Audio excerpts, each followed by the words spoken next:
Saya masuk Islam karena saya tertarik gitu dengan manfaat gerakan sholat dari sisi medis. Karena latar belakang saya tadi dokter gigi ya. Dulu awalnya saya itu tertarik dengan Islam tuh waktu masa pandemi. Jadi waktu kita mulai digerakkan pakai masker gitu, rajin cuci tangan gitu ya, terus nggak boleh berjabat tangan. Nah itu awal mulanya saya tertarik dengan Islam. Di situ saya cari-cari tahu apa sih manfaat wudhu, manfaatan gerakan sholat, tapi secara medis, bukan fadilahnya, keutamaannya itu bukan gitu. Nah dari situ, masya Allah, ini antara lain yang saya temukan gitu ya, salah satu terpesona dengan Islam itu ya ini, karena Islam tuh nggak terlepas dari ilmu pengetahuan gitu ya, sejalan gitu dengan ilmu pengetahuan.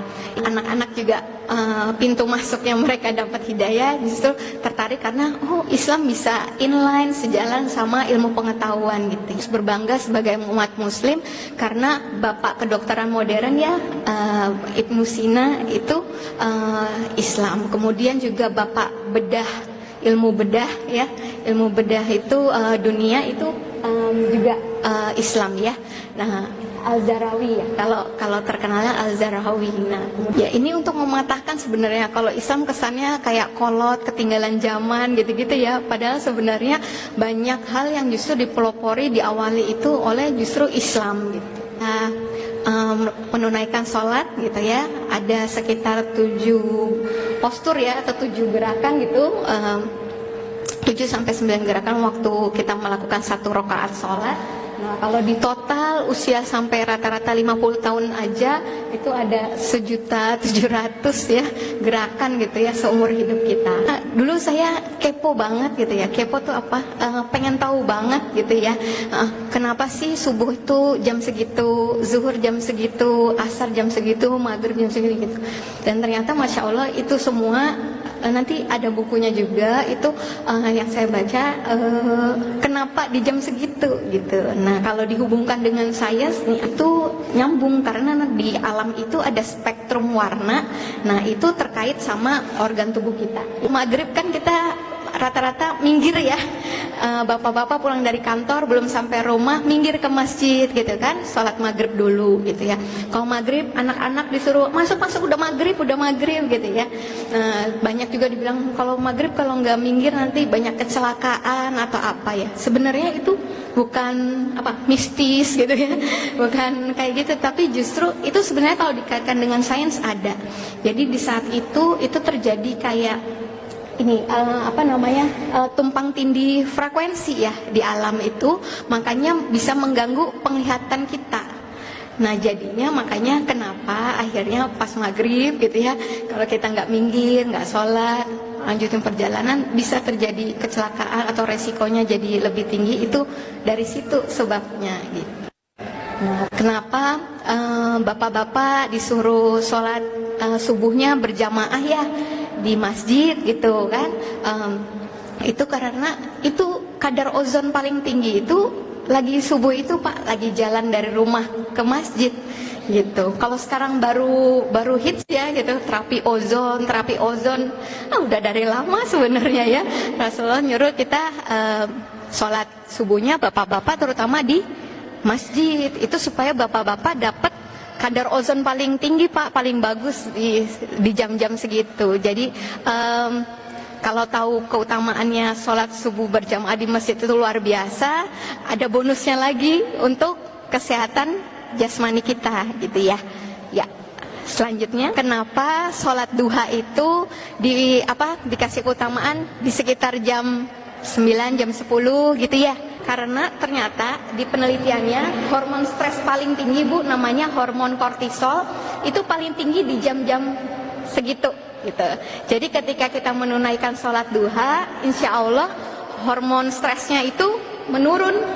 Nah ini sebelum masuk sholatnya kan kita disuruh untuk menyempurnakan wudhu ya gitu, menyempurnakan wudhu. Dan ternyata masya Allah di wudhu ini itu waktu kita wudhu dengan sempurna itu ada sekitar 493 titik akupunktur yang terangsang ya di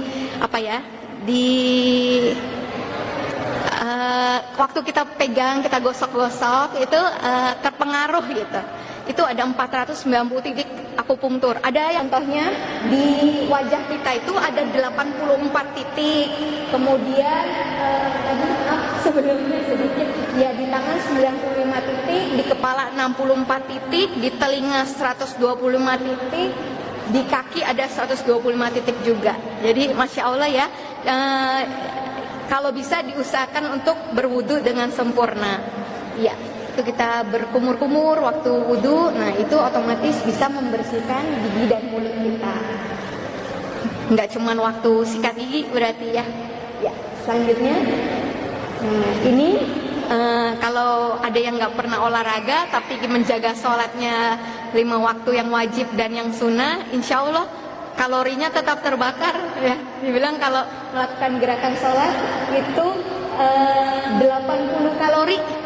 Nah, ini ada penelitiannya waktu itu dibandingkan antara bapak-bapak yang nggak pernah sholat sama yang sholat dan sama-sama nggak melakukan olahraga, tapi ada kalori yang terbakarnya sebanyak 80 kalori. Ya, jadi waktu lagi sholat itu banyak ya sendi-sendi kita yang ikut bergerak ya.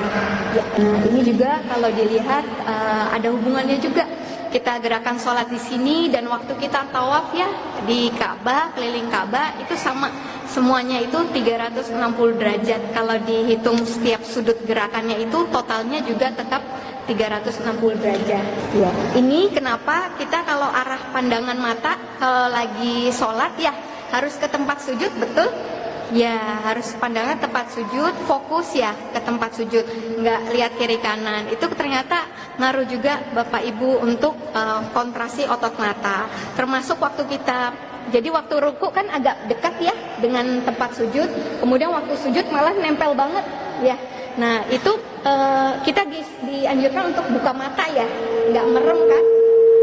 Nah, kenapa nggak tutup mata? Karena tadi buat latihan kontraksi otot mata. Jadi dari agak jauh waktu berdiri, terus ruku lebih dekat, kemudian sujud dekat banget gitu ya, sama tempat sujud. Nah itu ya. Jadi banyak hadis juga ya kalau kita sakit, Rasulullah pernah ada sahabat sakit disuruh Rasulullah untuk sholatlah gitu ya. Jadi sholat itu bisa juga sebagai obat gitu ya. Waktu kita sakit bukan justru excuse untuk nggak usah sholat deh, Allah tahu deh kalau kita lagi sakit. Justru kita sholat, bahkan kalaupun nggak bisa digerakkan, kedip mata pun bisa ya, karena Islam itu memudahkan gitu. Nah ini mulai masuk dari setiap gerakan sholatnya gitu ya. Saya nggak masuk ke fikih sholatnya ya, karena nggak kompeten gitu ya di fikih sholat ini. Jadi mungkin sedikit sharingnya justru di manfaat secara medisnya. Ya lanjut.